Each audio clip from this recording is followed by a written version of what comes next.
Well, there are some more details coming out about the brand new Bills Stadium that's on the docket, mixed into a bunch of documents that were released as part of the environmental review for the entire project. And 2 on your side's Dave McKinley spent today looking through those documents and has more for us tonight on them.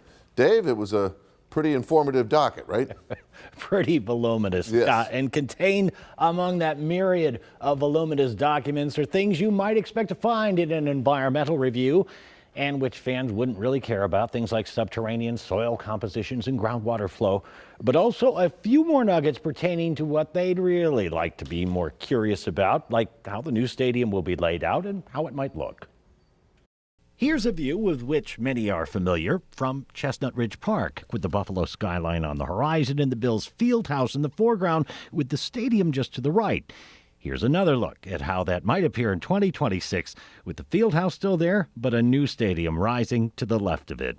The report describes the new stadium as being enveloped in a skin consisting of perforated metal, glass, and brick masonry, still open air, but with a partial roof canopy that will cover a portion of the 60,000 seats for better weather protection, as opposed to the open bowl style of the current stadium.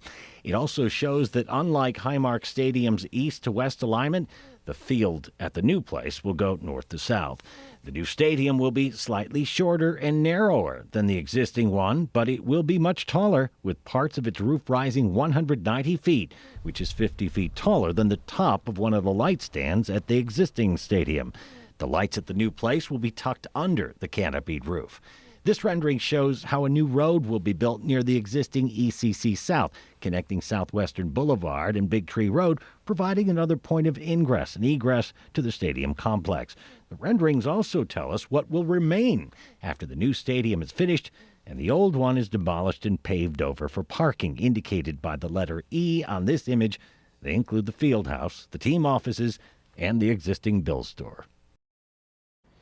Also interesting, a note contained that due to its age, the State Office of Parks, Recreation, and Historic Preservation had to be consulted on whether Highmark Stadium should be considered for landmark status.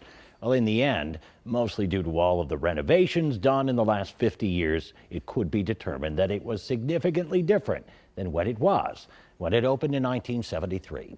Dave McKinley, Channel 2 News. That it is, David. Thank you very much.